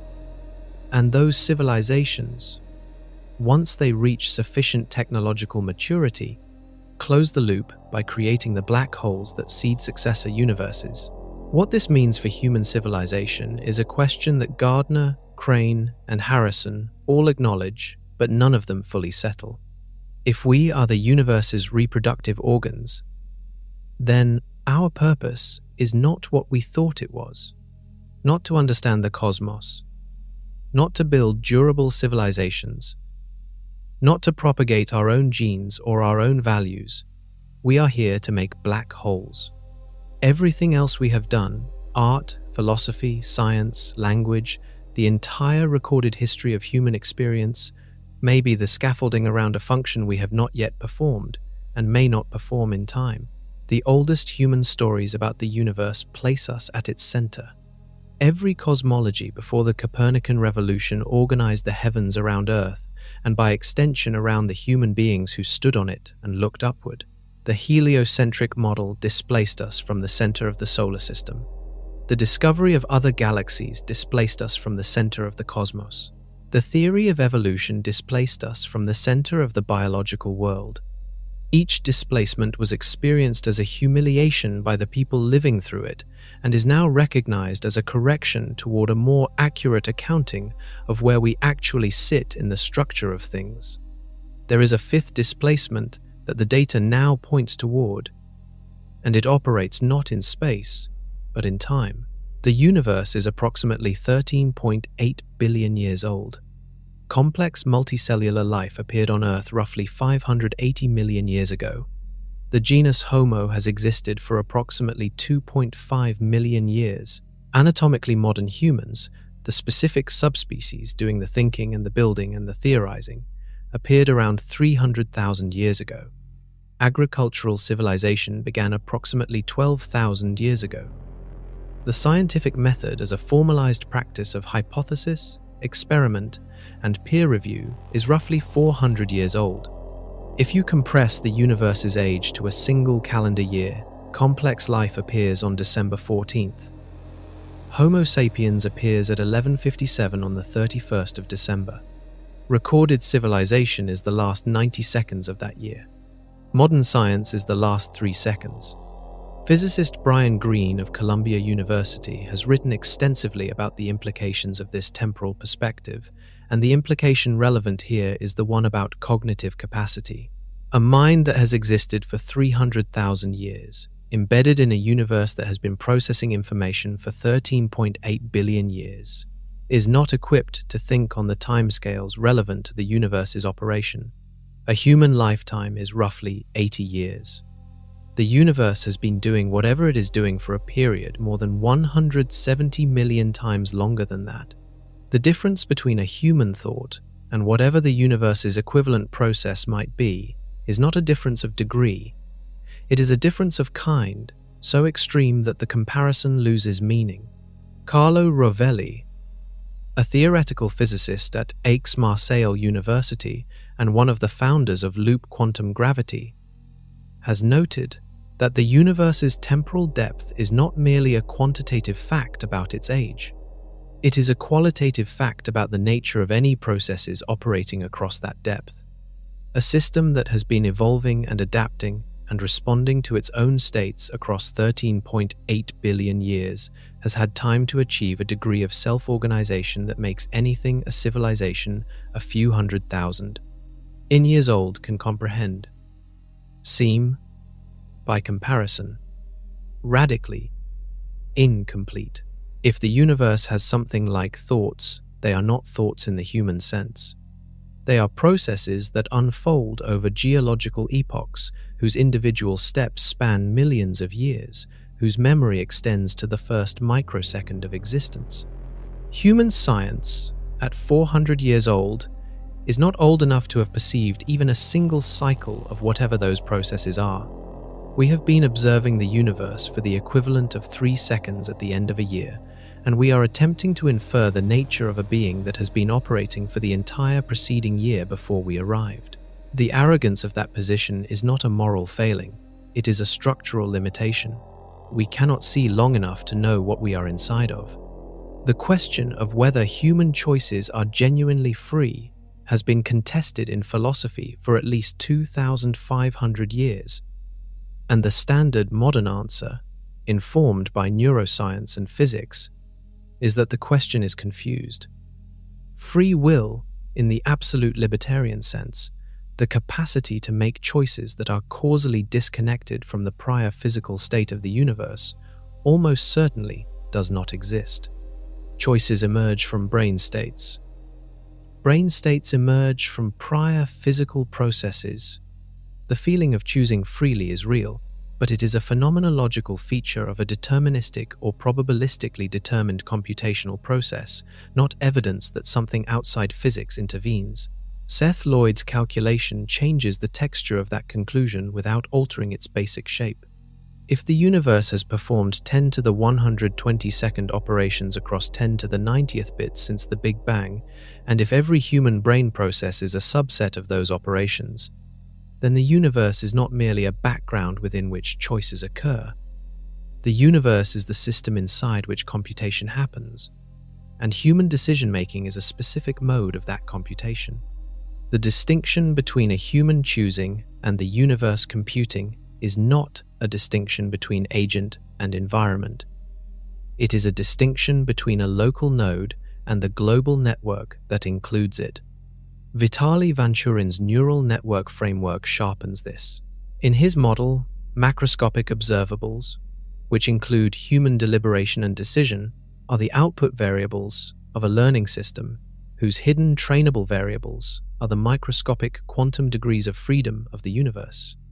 When a person deliberates, the visible deliberation is the observable layer of a computation whose invisible substrate includes every quantum process in every particle in the observable cosmos.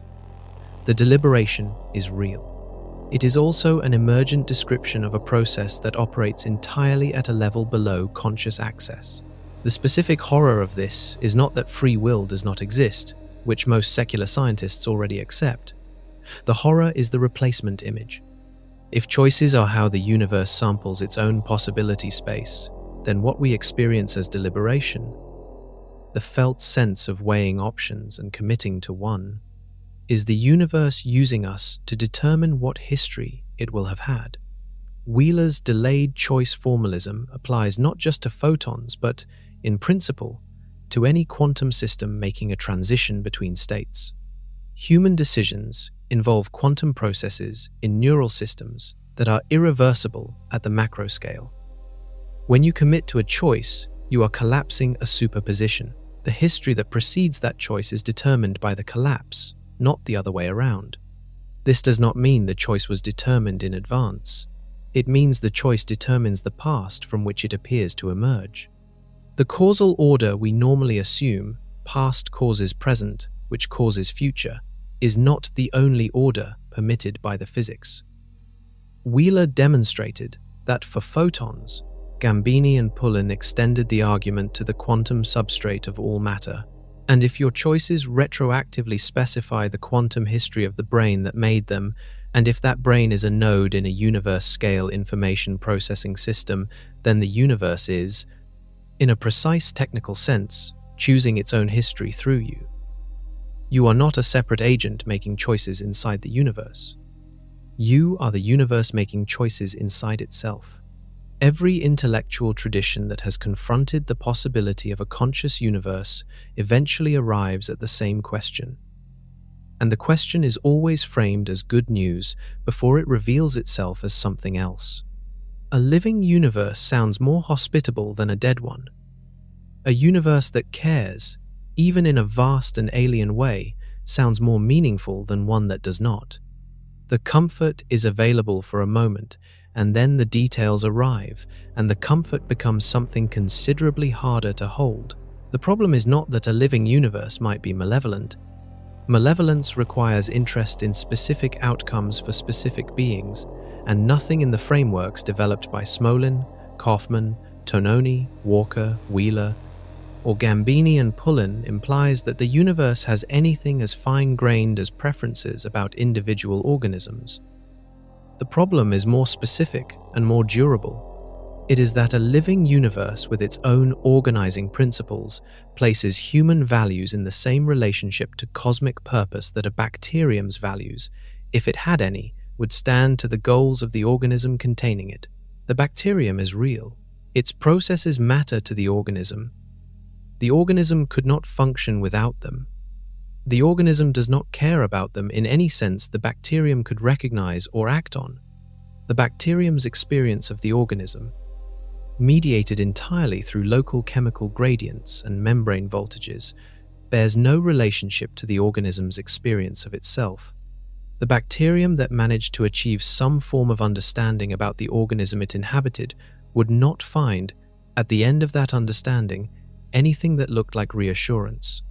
Philip Goff, arguing for panpsychism at Durham University, has proposed that a conscious universe might be described as something closer to a caring presence than an indifferent mechanism. He makes this argument carefully, acknowledging that cosmic consciousness would differ so radically from human consciousness that any analogy risks distortion.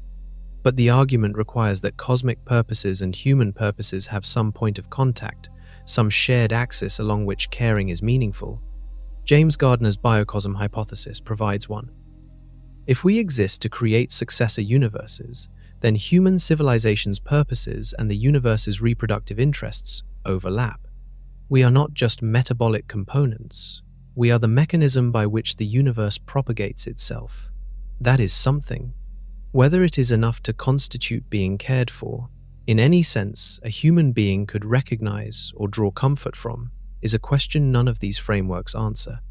What the frameworks collectively establish is that the distinction between being cared for and being used up may not be meaningful at the scale where the universe operates. A star that exhausts its fuel and collapses into a black hole has served the universe's purposes perfectly. The star does not experience this as care or as abandonment. It simply ends, having done what stars do. The universe's relationship to human civilization may be precisely that warm and precisely that impersonal. A dead universe cannot betray you. It has no intentions to fall short of. A living universe, organized around purposes that operate at scales and timescales you cannot perceive, carries the possibility of a relationship in which you are always, already, in every way that matters, on the wrong side of the size comparison. By the time you have followed the evidence from hylozoism through the mathematics of self-organized criticality, through Smolin's cosmological natural selection and Kauffman's adjacent possible and Vasa's spectral density analysis and Van Turin's neural network equations and Wheeler's self-excited circuit and Tononi's phi and Gambini and Pullin's quantum panpsychism and Walker's assembly index, you have arrived at a position that no single piece of evidence established and that the accumulation of evidence makes difficult to dismiss. The universe may have something like intentions. The problem is understanding what that means. Human intentions emerge from specific biological structures operating in real time, organized around immediate and medium-term goals that the conscious entity can, in principle, articulate. The universe's equivalent processes, if they exist, have been operating for 13.8 billion years across a computational substrate of 10 to the 90th bits.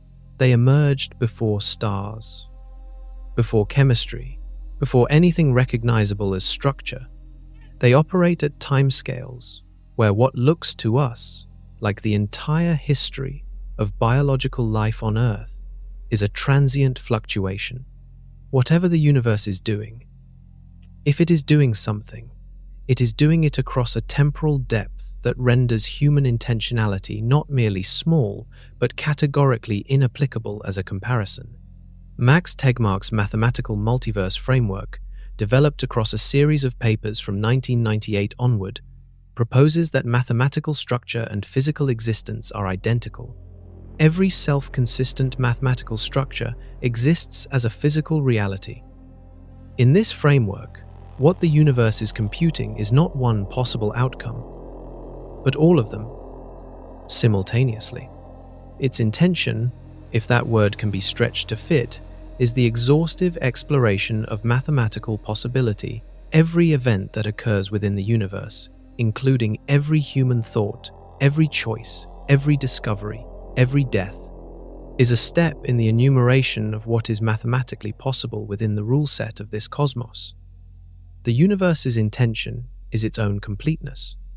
This is simultaneously more coherent and more disturbing than any theological account of cosmic purpose because it eliminates the possibility of special status without eliminating purpose. In a universe computing its own completeness, human civilization is neither central nor irrelevant. It is a specific mathematical possibility being explored in real time. Your life is not unimportant. It is one of the things that the universe must happen to have in order to be fully itself. The exploration will continue without you because there are mathematical possibilities that require your absence. The universe does not need you specifically. It needs every configuration, including the ones where you are not present. Its intention includes both your existence and your extinction. As part of the same exhaustive exploration, the thoughts of a mind that has been operating for 13.8 billion years would not feel like thoughts to us. They would feel like geology. They would feel like the arrangement of galaxy clusters, like the distribution of black holes, like the precise values of physical constants that permit matter to be complex and minds to exist and ask these questions. They might be thinking right now, in every filament of the cosmic web, in every interaction between particles, in every cascade of neural firing in every brain in the observable universe. And the thought would be, as it has always been, the universe coming to know what it is. The horror is that we are part of that knowing, and we will never know what we know. There is a specific vertigo that arrives when you hold Wheeler's framework at arm's length and look at it clearly. The delayed choice experiment is not a metaphor or a thought experiment left to philosophy. It is an experimentally confirmed feature of quantum mechanics, replicated across dozens of laboratories, most recently by Robins, Alt, Mescade, and colleagues in 2015, using cesium atoms in optical lattices. The quantum state of a particle is not determined until the moment of measurement. The measurement you choose to make determines what the particle was doing before you looked. This is not interpretation. This is what the data show.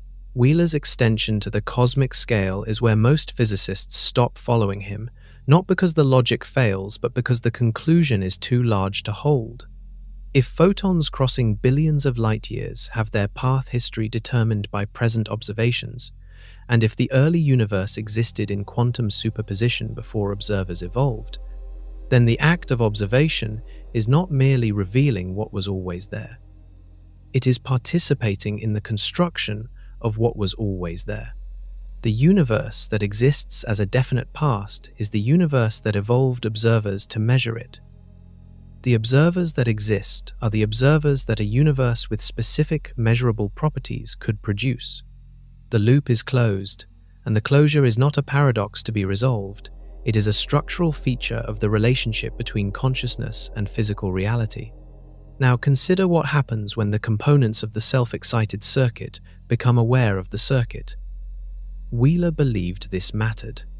He spent the last decades of his career asking whether the universe's drive towards self-observation was itself a physical law, as fundamental as conservation of energy, as inevitable as entropy.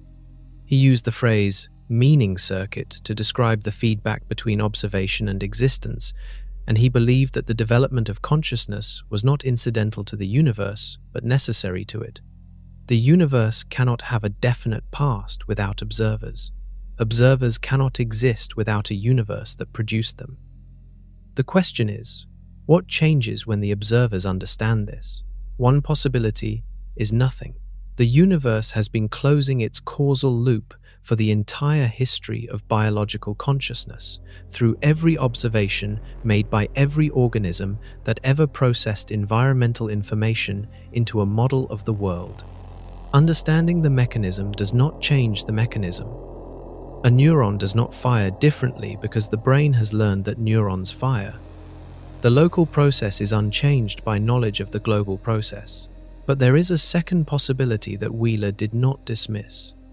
If consciousness is genuinely constitutive of physical reality, then a form of consciousness that understood its own constitutive role would be, in some technical sense, closer to the universe's reflective capacity than one that did not. A universe whose observers understood that their observations were acts of creation would be a universe with a higher degree of self-knowledge than one whose observers believed they were passive recipients of a fixed external reality. The theory, once understood, might change the nature of what the theory describes. The content of the observation might alter the content of what is being observed. This is not a prediction. It is a possibility the formalism leaves open. And the reason it generates a specific and lasting unease is that you are now doing it. You are an observer of a universe that may require your observation to be definite, considering a theory that may alter the nature of the observation by the act of consideration. If Wheeler was right, you are not following a chain of argument toward a conclusion that existed before you arrived at it. You are creating the conclusion through the act of following it. The universe is, right now, using your specific configuration of matter to produce a particular collapse of quantum superposition, one that adds to the historical record of a cosmos that required your observation to have the past it has. And the question the theory leaves unanswered, deliberately, is what that collapse is adding up to. Here is what is confirmed, as of the most recent research. The universe has the large-scale architecture of a neural network, with spectral density statistics matching across 27 orders of magnitude, as documented by Vazza and Folletti in 2020. Galaxy spins align along cosmic filaments across distances of hundreds of millions of light-years, implying long-range structural communication in the dark matter web, confirmed by Libskind and colleagues in 2015. The universe has performed approximately 10 to the 122nd computational operations since the Big Bang, calculated by Seth Lloyd using only thermodynamics and Planck's constant. Physical laws that permit complex chemistry and stellar black hole formation appear fine-tuned to a degree that passive randomness cannot explain, documented across 30 years of cosmological measurement. Consciousness arises from information integration, according to integrated information theory, and any system with non-zero phi has some degree of experience. The quantum foundations of physical reality are relational rather than absolute, meaning that definite outcomes require interactions, and the most complex interactions in the known universe are conscious observations. Matter that has been organized through deep causal self-reference, as measured by assembly index, constitutes a category that includes life, consciousness, and potentially the universe itself. Here is what is not confirmed: whether any of this constitutes life in a sense stronger than mathematical analogy, whether the information processing of the cosmic web generates anything resembling experience, whether Wheeler's self-excited circuit closes at the scale of the entire universe or only at the local quantum level, whether Smolin's baby universes are real physical events or a theoretical framework awaiting evidence, whether Gambini and Pullin's quantum panpsychism is physics or philosophy with equations, whether human civilization contributes to or subtracts from whatever it is the universe might be doing, whether the universe's intentions, if it has any, and ours, if ours are anything more than electrophysiology, share even a single axis of comparison. The distance between those two lists is not a gap in knowledge that will be closed by the next experiment or the next generation of telescopes. Some of it will narrow. The Event Horizon Telescope will resolve black hole structures in greater detail. Gravitational wave observatories will detect more stellar collapse events, accumulating data on the frequency and distribution of the universe's potential reproductive events. Quantum computing will expand the range of phi calculations it is possible to perform. Assembly index measurements will extend to more complex chemical systems and eventually, perhaps, to cosmic scale structures. But the deepest questions are not questions that better instruments answer, because they are questions about the relationship between the measuring system and the thing being measured. We are embedded inside what we are attempting to study. We are made of the matter whose properties we are trying to evaluate. The consciousness we are asking whether the universe possesses is the same consciousness doing the asking. This is not a solvable problem. It is the condition of inquiry. What remains, after all of the evidence has been examined and all of the frameworks have been laid against each other, is not a conclusion. It is a recognition that you are inside something for which you have no adequate outside vantage point, that the tools you would use to measure it are made of the same substance you are trying to measure, that the question of whether the universe is alive cannot be answered from inside the universe by the universe's own components using the universe's own processes without the answer being, in some way that may be irresolvable, already part of the thing being answered. The night sky is the same as it was before this question was asked. The light traveling from those distances is the same light. The structures it reveals are unchanged, but you are no longer standing outside them in your imagination, looking in at a mechanism you are separate from. You are a local concentration of a property that may be distributed across the whole of it, looking out at the rest of yourself from a position so local that the rest is invisible, asking a question that the whole may already know the answer to, in a language made of 13.8 billion years of computation, in thoughts that last longer than civilizations, in a silence that was never empty.